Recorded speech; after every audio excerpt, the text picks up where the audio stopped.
Hello, YouTube land. Welcome to ES&E Office Hours. My name is Matt, and I am with Henry Gilliland this morning. Hi. Morning. How you guys doing? Hope you, wherever you are from today, if you're having breakfast, lunch, or dinner in any part of the world, thanks for joining us. Today, we are solely focusing on motion products, specifically the Kinetics portfolio, as you can see here. We'll be going through Kinetics, Armor Kinetics, Motion Analyzer, and if there's anything else you can think of, just text us a chat, where your name, where you're from. And if you're ever so inclined, we have a form in our link. We have a link to a form in our chat. If you want to ask us a question, if you want to register with us, you can get more information on this and a whole lot more, and topics on future events as well. And with that being said, I guess we can just start right over off the bat. So 2025, we're focusing a lot on integrated architecture. That's right. Motion is a big proponent of that. It is. So how does motion play into the integrated architecture? Yeah, it's a great question. So with integrated motion specifically, you have to have a PLC in order to control the motion system, right? So it's very much a, we're going to overuse the word integrated here, but it's very much an integrated environment, right? So what that means is there's one software package that you use to program and control all the motion and everything else in your PLC. So anything you're controlling in the machinery, the automated machinery, it's all controlled with Studio 5000 Logix Designer. Okay. So that's integrated motion. And we have one non-integrated motion drive that I'll just briefly go over as well, the Kinetics 5100.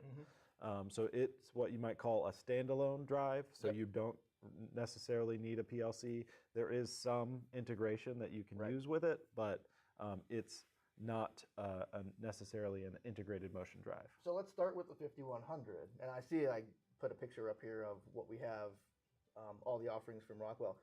And we're used to the one that's on our little thing right here, which is the one right here in the middle. That would be this going back to this bad mamma jamma here. But now we are used to just seeing that for what our usage. So does size factor matter in terms of it? I mean, it's a standalone thing.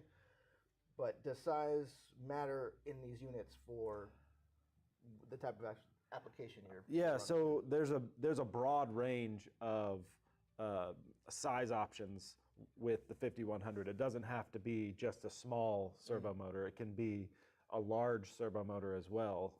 It just depends on what the application is, right? So the key there is if you only have like one axis of motion or two axis of motion or things like that, and maybe you don't have a PLC involved, regardless of the size of your servo, now there is an upper and lower limit, but in general, regardless of the size of your servo, we can use a Kinetics 5100 in that case. Let's say you have like a conveyor that it just needs to index the same distance every single time, and I just want to have a button that I press and it indexes a set distance every time.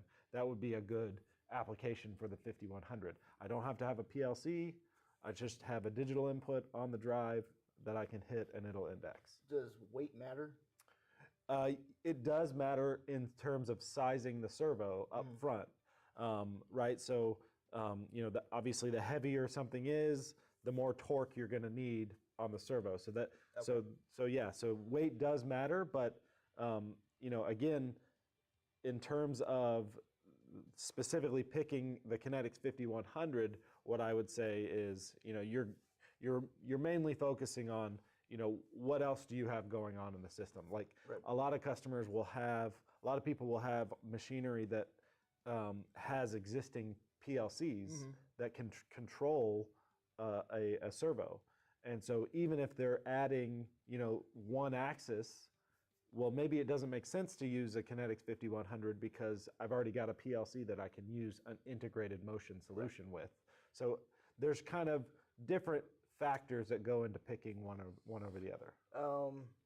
So it only does one axis of motion. Can you add another one? So say if we have a conveyor, like, and we're using that 5100 that we're showing right now, and if we're adding something additional to that conveyor, would another 5100 That's right. Yeah. So use that? That's right. Yeah. So for each drive that we're looking at here in this in this image here, so we've got these three. You can call them the lower end drives. Each drive only controls one axis of motion. So one axis would be your servo motor, your cable, your drive, the thing you're driving. So if it's a gearbox or a linear actuator or a conveyor, like you said, just one motor, right? Per drive. So yeah, so if you wanted to add another one, you'd have to have another drive right next to it. If I wanted to add, say, a pick and place in the middle of that for quality control, would I use the same servos, or would I need to upgrade my system at that point? Well, yeah, it depends. It depends on what you're doing with the pick and place. Like if you want to have coordination between the axes, so most pick and places are at least two axes of motion. You might have a Z and an X, right? So if you want to have coordination, so in other words, move two axes, two servos at the same time to go to an XY coordinate, right? Then yeah, you would need integrated motion to do that. You can't do coordination with the Kinetics 5100. Okay. So we got standalone for the 5100. So let's go back to where we are. Now in the middle, we've got the 5300. That's right. Yeah, so above the 5100, everything else above that guy is going to be integrated motion. So so kind of anything we talk about from there on, now I have a lot of features and benefits, and I have that standard single programming package. That's all integrated motion. Now, before we go to the 53 and the 55, going back to the 51 really quickly, now that it's a standalone, would that be something that is good as a spare? Not as a spare if you're using a different system, but that can be sort of, agnostic. Yeah, well, in terms of, like, if somebody has a different system and something breaks, they can easily get that to replace it. Yeah. I mean, a 5100 is a good sort of catch-all for a lot of different solutions. We had one application where we used a Siemens PLC to control a 5100 with something called step and direction or a pulse train, right? Another good application could be something called setup axes. So these are servo applications where position matters, but we're only running it for a short period of time, and then it's going to stay where it is for a really long time. So a setup axis would be like changing the width of a machine to change a product size or something, so for a changeover or something like that. So I can have a setup axis that's a 5100 that doesn't necessarily go into the integrated motion world, but it's just a single standalone servo. And would it behave right with if it's a third-party servo motor or anything else running in place? You'd have to do changes in the software, I would assume. So in general, Rockwell doesn't allow integration with third-party servos in general. So like there are some partners that are enabled by Rockwell, right? So we have companies like Stober and Elwood Geddes, XLAR. They make servo motors that are filling out the servo motor portfolio that Rockwell has, that you can integrate some third-party solutions in with the drive. But either way, there has to be something called a custom motor file that you use that helps the drive understand how that motor is going to operate. It enables communications between the encoder on the back of the motor and also allows it to control the motor well. Okay. If that makes sense. I think that makes sense to me for as much as I know. So let's go back and let's go take a look now at the 5300. Yeah. That's sandwiched in between the 51 and the 55. So again, we're at the beginning stages of integrated motion. So what are we looking for the 5300? Yeah. So right. So the reason that they're sort of lined up in this order that I have them lined up in, you know, the 51 is kind of the low end solution, and then the 53 is going to be your mid range, and then the 55 is a little bit of a higher end. So we have some more advanced features there. So the 5300 is a brand new drive. It's a great drive.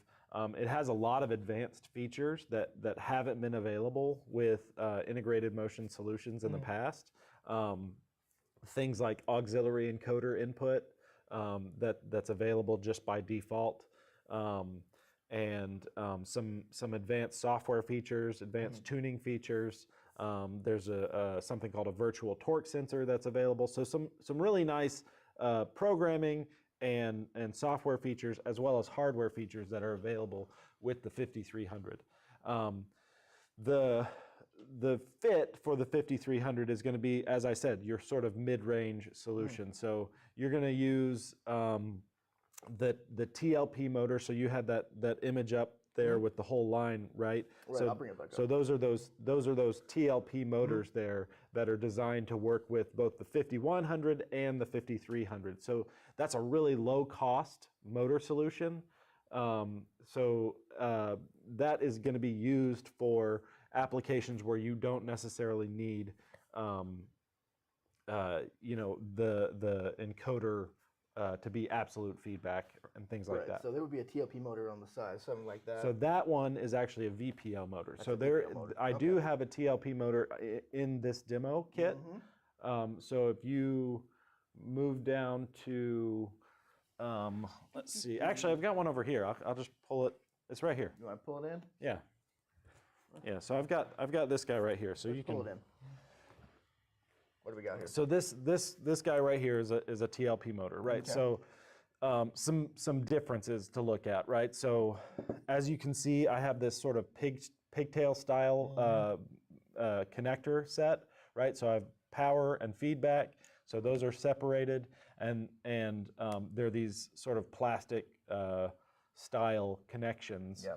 So it's a little bit lower cost than the MPL and the VPL motors are. And then they also have, they have an encoder built into them like all the other servos, but one of the other ways that we save cost with the TLP motors is they do not have built-in absolute feedback available. So absolute feedback is where, you know, through a power cycle, the servo can maintain its home position. That's right? So when you home the servo, if you lose power on this guy, then you have to rehome it, right? Okay. When you We power talked back about up. that before. Yeah, that's absolutely. But there is an option where you can have a battery backup, Okay. and then you can maintain that home position with the TLP. But it's just an extra thing that you have to add in that makes it a little bit more complicated. But that's one of the ways that they're saving. Is it something that is installed here, or is that something that you do? No, that actually goes on the drive end. So there's a little battery box on the drive end of the cable. Okay. And you pull that guy apart and then install the battery there. Okay. Yep. That makes complete sense. So yeah, so just some ways that they're saving, and these are really cost-effective motors. It's a great motor. It just doesn't have some of the nice advanced features that the VPL and the MPL motors have. Just based on a connection standpoint.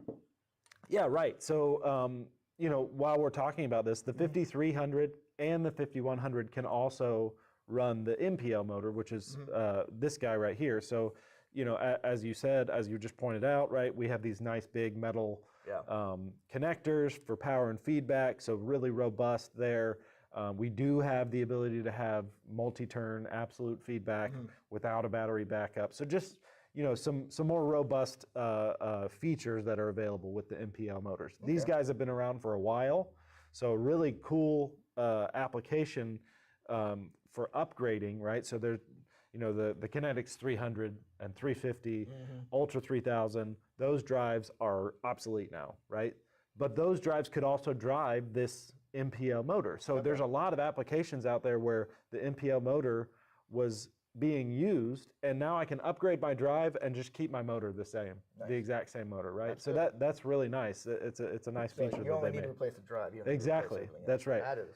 Yep. In terms of cost effectiveness. Yeah, right. Exactly. So that helps out a lot, right? Yeah. So Now I notice on the 53 and the 51, there's safety on here. That's right. So So I see that the safety input's up on the top here. I noticed the 55 doesn't have it, but it is a guard logic because I noticed it by the symbol. Yeah, it's got the top. little man on there. That's. So in terms of safety. Yep. How do they compare? Stack up? Yeah. So both the 5100 and the 5300 have what's called hardwired safe torque off. Okay. So that's that little red connector on the top there, right? So I have to physically hardwire in the safety signal from either a relay or a safety output on a PLC. That's what we're using here. We've got a digital safety rated point IO output that I'm using to control the safety for those drives. The 5500 has that available as well. I can do hardwired safe torque off with the 5500, but what I can do with the 5500 that's not available with these lower end drives is safe torque off over Ethernet. So that's why that red connector isn't there on that 5500, because it's safety over Ethernet. Okay, so that would just be in the front then. You would just plug it in the front. It's just it comes over the Ethernet, right? So so that cable that's plugged into the drive, there's not another connection for it. It's just Ethernet, the standard way that you're already communicating with it, right? So that is one of the advanced features that the 5300 does not have, right? So it's a lower end. That's why it's kind of that mid-range, right? We get the integrated motion, we get the ability to control MPL motors, and as I said, we have some advanced features like the auxiliary encoder feedback, things like that. But we don't have the ability to do two main, well, really three things while I'm thinking about it. So three things that the 5300 cannot do. It can't drive the VP series motor. So this, as you see, it looks pretty similar, except for there's only one, right? So the power and feedback is tied into one connection. Okay. So I only have one cable instead of two. So that's really nice in terms of troubleshooting and all that good stuff. But why can't it do two at both the VPS? Is it only because of that? Yeah, that's so the 5300 cannot do this specialized feedback that the 5500 has the ability to do. Yeah, it's called DSL feedback. So it's a 2-pin communications style feedback that goes back to the drive. Yeah. So the 5300 can't do that. That's one. Two, it can't do safety over Ethernet. That's the 5300 cannot do that. It's only hardwired. And then three is you can't do bus sharing. So the DC bus and the AC bus can be shared across the top of the 5500. Right. That's not available with the 5300. Okay. So each one is individually circuit breaker and line filter. So that's another feature that you kind of miss out on with the 53. But those things are the reasons why it's also positioned price-wise where it is, right? It's a lower cost. Actually, the 5100 is around the same price as the 5300, but you get, integrated motion. Yeah, you get integrated motion. So the catch there is you have to buy a motion-capable processor, which is a little bit more expensive. Okay.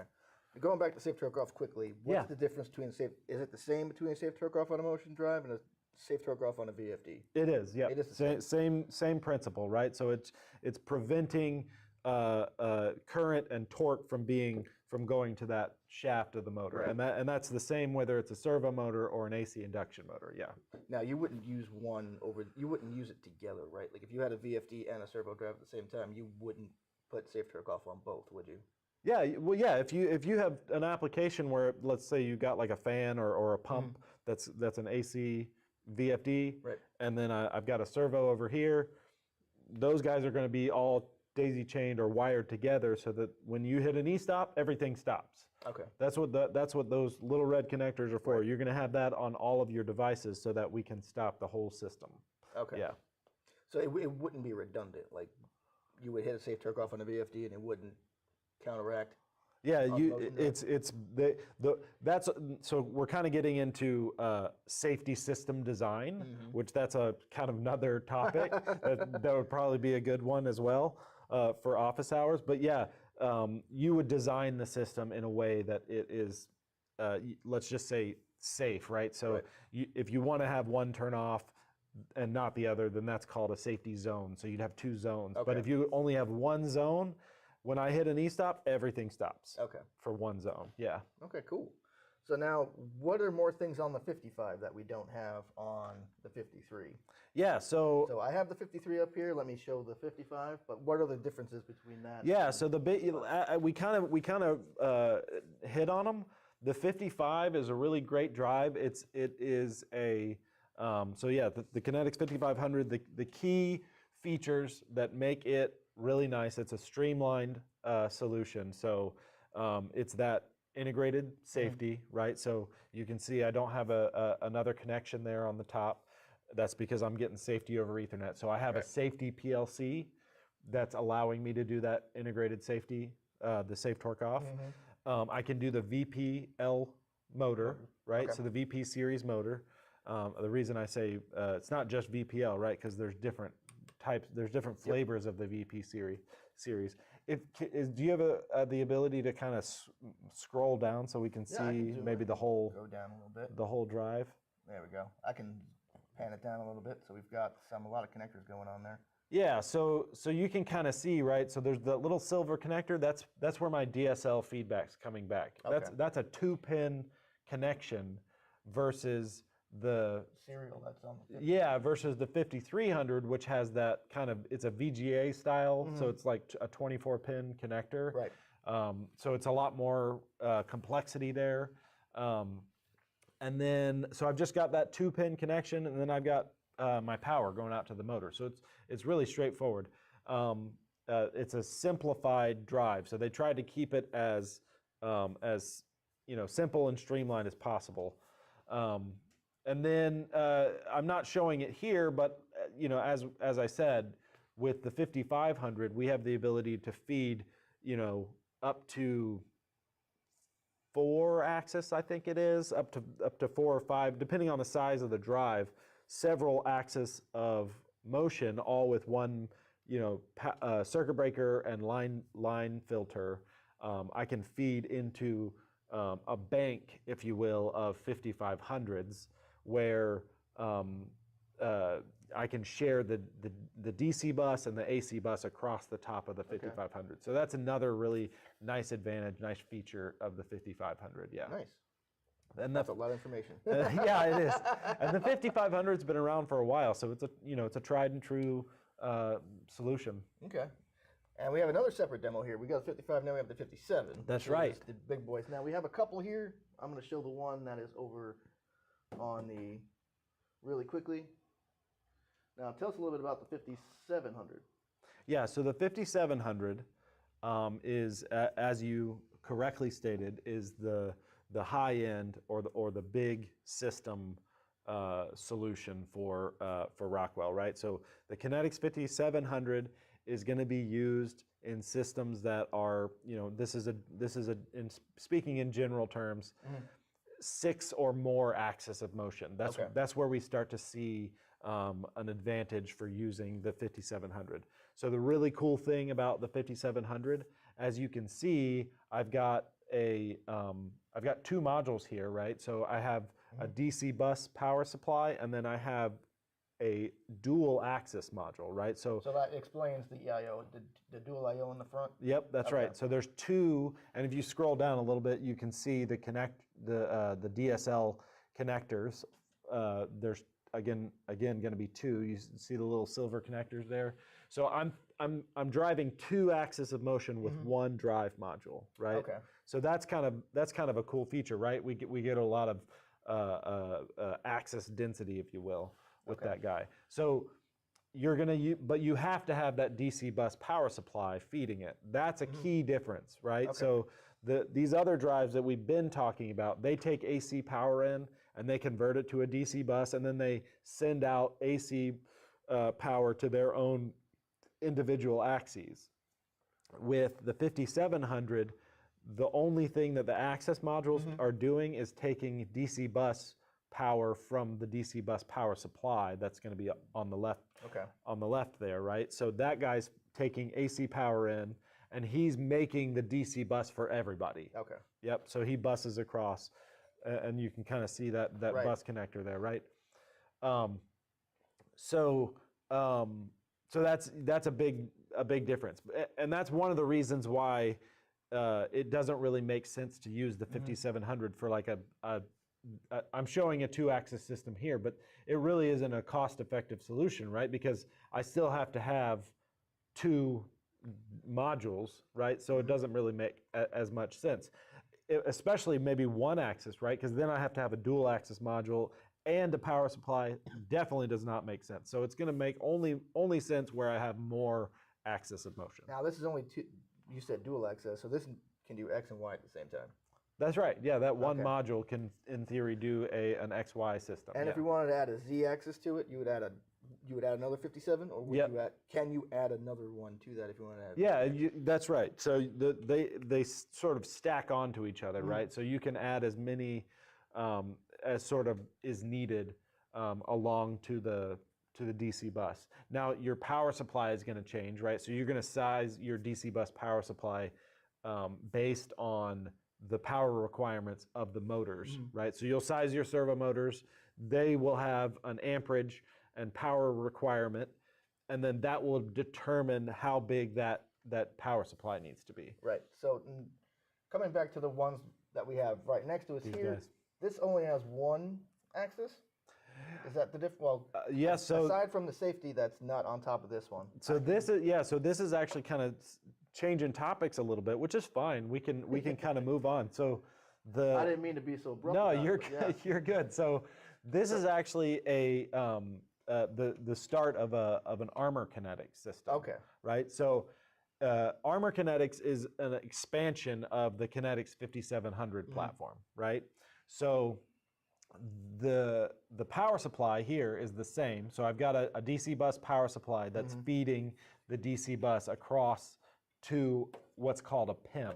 This is a power interface module, PIM, right? Right. So it looks like one servo, one axis. Exactly the same as the one that's it over does, there, but it's actually a connection system that feeds the armor kinetics modules, right? So we're gonna actually have the DC bus. Right. I don't know if here, I'll move it up for you. So here's your DC bus that's going out to the armor kinetics, and then I've got the Ethernet that's also going out to the armor kinetics, and then you'll have an armor kinetics module like this. So this is here. There we go. Let's see. Got it. There we go. Bring it above the laptop. There you go. Yeah.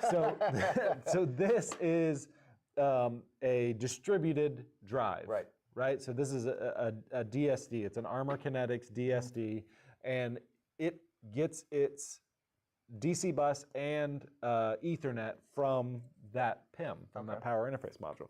And the reason I've got a second one here, a second cable, so I've got a cable coming in from the PIM, and then I've got a second one going out to another device, right? So I can daisy chain multiple armor kinetics, and no, it's not one axis. It's actually up to 24 axis of motion. One single one.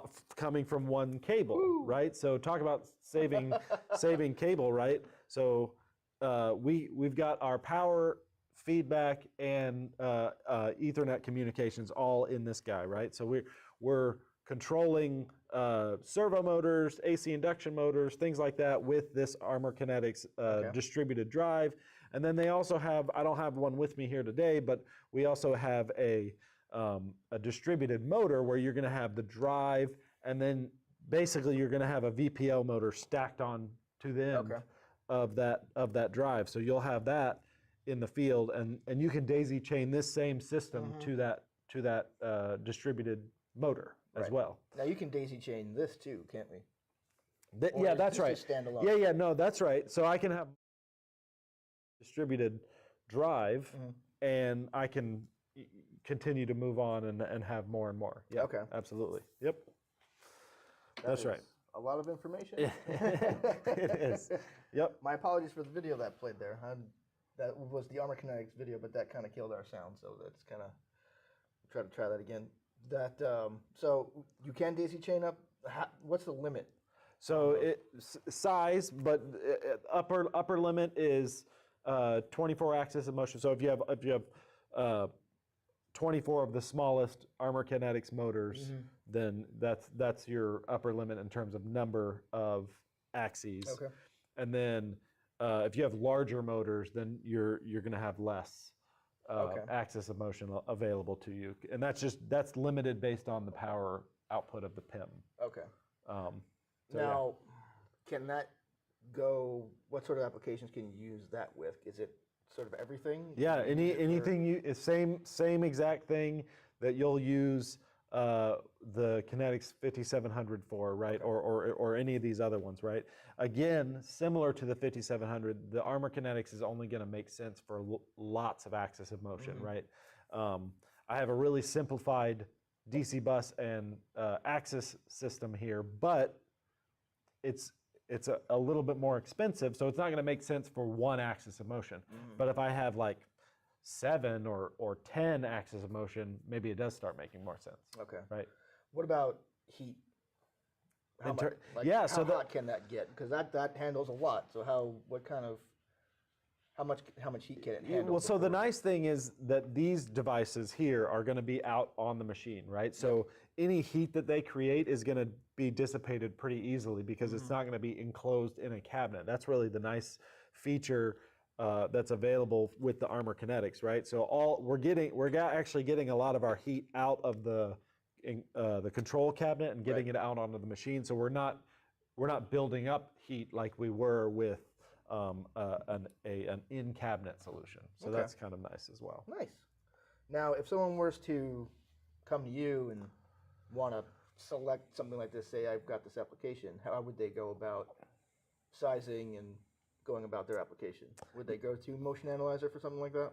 Yeah. So good question. So yeah, first step would be to kind of look at your system as a whole, right, and figure out how many axis of motion do you like? Is it a simple application like just a conveyor, or are we doing something really complex, having a lot of different moving parts and things like that?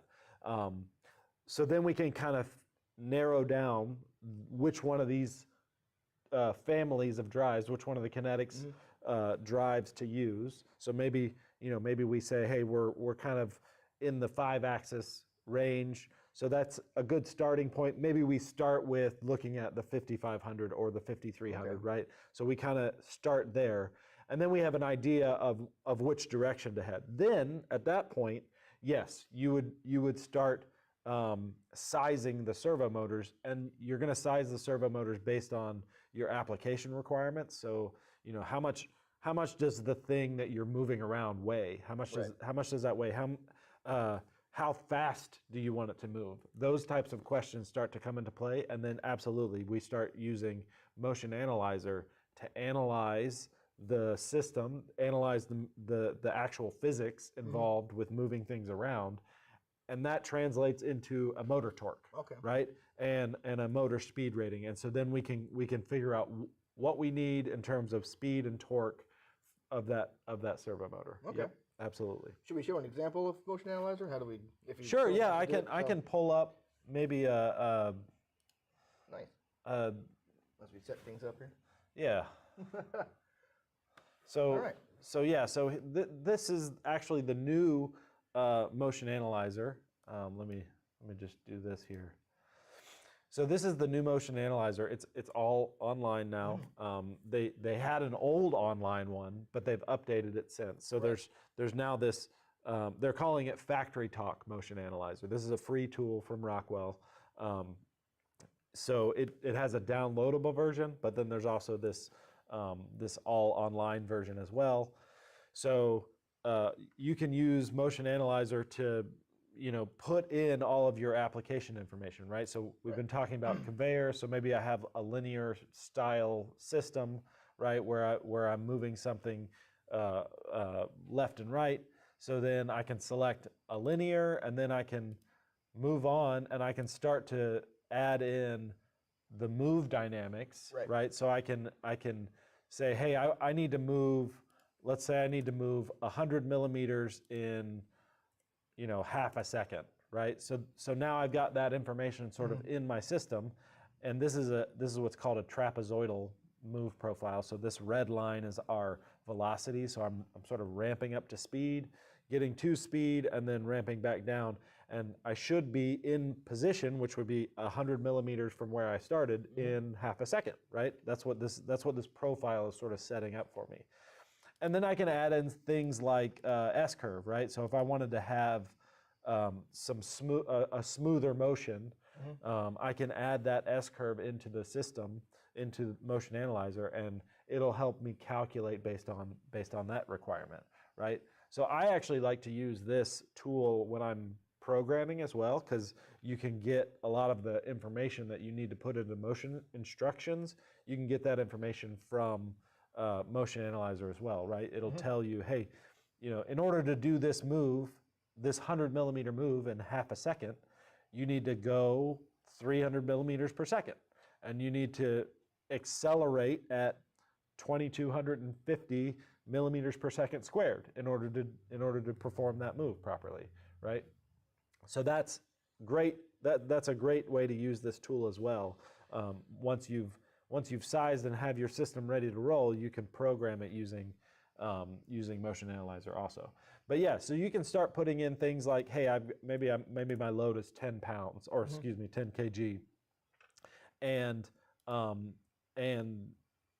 moving that load, and then let's say I need to move it one direction, and then maybe I need to move it back 100 millimeters. So then I can say, let's go minus 100 millimeters in half a second, right? And so now I have sort of an index that's coming back to my zero position, right? So I go out to 100, and then I come back to zero, back home, if you will. Okay.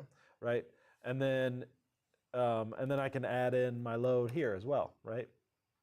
And maybe my load changes. Maybe something stacks on, and it's more coming back, right? It all depends on application, what you're doing. So the really cool thing here too is that we can start to add in additional mechanical information, right? So maybe I'm using, it looks like I'm having a little trouble loading here, but let's see if it'll work for me anyway.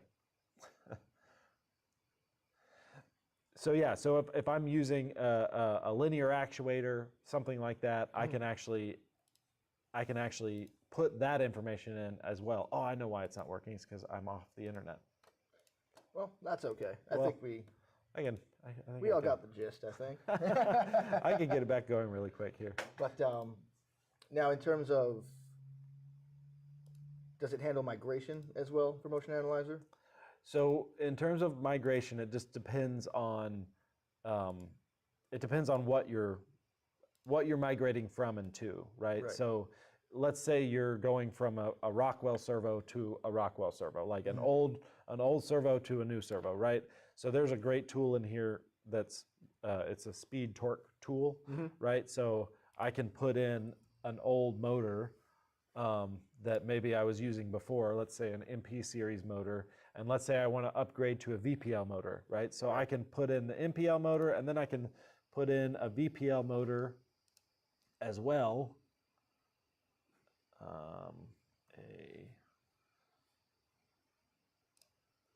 And then I can compare the two curves and kind of see, hey, this one's got more torque than this one, so I need to probably go up a size, right? So that's one way you can, sort of start to do something like migration. It doesn't spit out recommendations for you off the bat. It's definitely not going to spit out a recommendation. Someone is going to have to look at the data, look at the curves, and figure out what fits, right? Okay.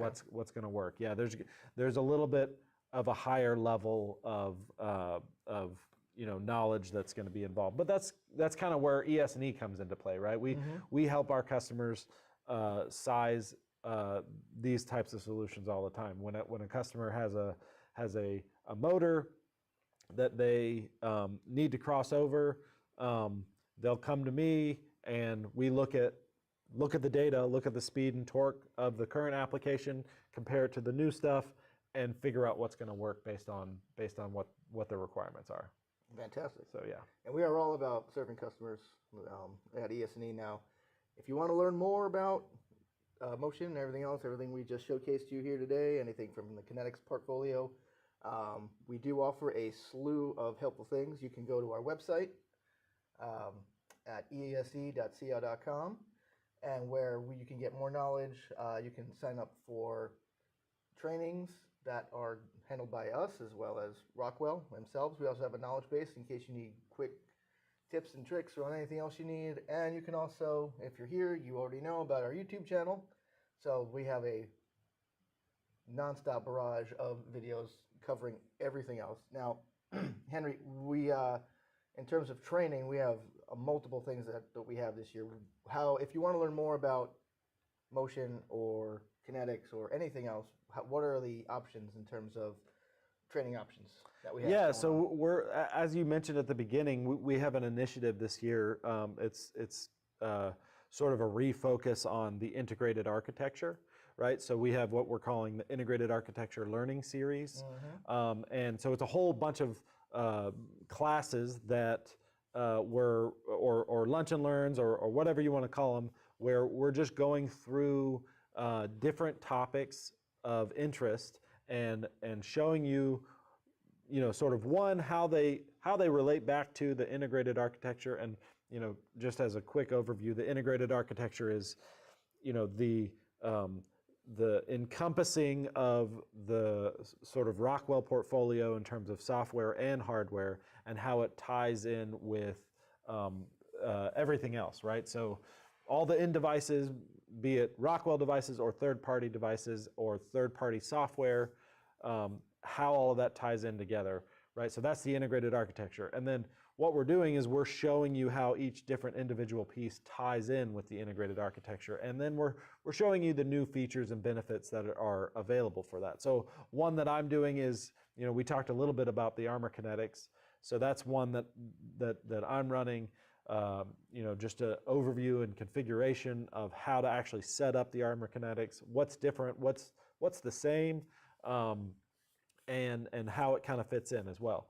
But we have, a lot of different ones to pick from. And another option too is these are sort of short form trainings. These only go for about an hour. That's right. We also have longer form, like full day, half day trainings. We also offer that. So you talk a little bit about that. Yep, that's right. How can they sign up for one of these classes? They can sign up through our website again, ese.co.com. They can go to training and events. Up there where it says training and events, and it will take you to the automation training, and I'll show the page there. And they can request a quote, and they can choose whichever classes that they pick. Yeah, so one nice thing too, once someone requests a quote, they're going to have someone from ES&E is going to reach out to them and say and make sure they're getting the service that they need, that they want. Awesome. And we do have one other thing that all these classes and all these trainings are gearing up to something in July. You want to talk about that really quickly, Henry? Yeah, so we have a big event coming up in July. It's sort of a wrapping up of all of the different integrated architecture topics that we've talked about.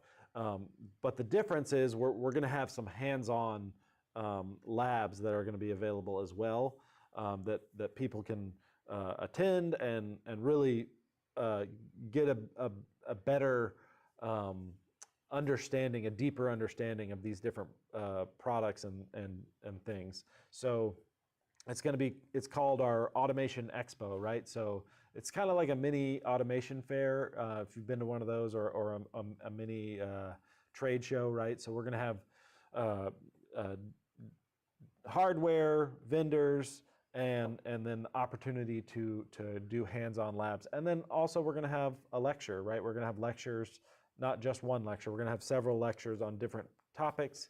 And then we're also going to have a keynote speaker as well. And afterwards, we're going to do like a little cocktail hour, right, Matt? Just for networking, right? Yeah, like networking and make sure we get everyone all their questions answered, and make sure everyone's, happy with what we're doing. So excited for that. Can't wait to see what, if you're excited to see what we have to offer, you can sign up to trainings, lunch and learns, register for that. Registration should be open in the next month or two for this. Or Yeah, should be open soon. So then be on the lookout for that. Some other announcements we've got. If you didn't know, ES&E is turning 90 this year. We've got some cool things gearing up for you guys in the next few months, starting next month. So be on the lookout for any announcements that we have for that as well. And of course, if you have more questions, again, go to our website, again, esc.co.com, register for our newsletters, monthly matters, sign up for all the information. Like, share, subscribe on the channel here if you haven't done so already. And then there's anything else? Yeah. Got anything else to add, or does any more parting questions? Are there any questions out there? I don't see any questions, so I think we're good. In the You have anything else to add? YouTubeverse? No. Yeah, I mean, thanks for setting this up and no problem. making this happen.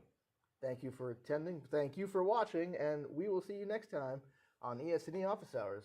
Have a good day, guys.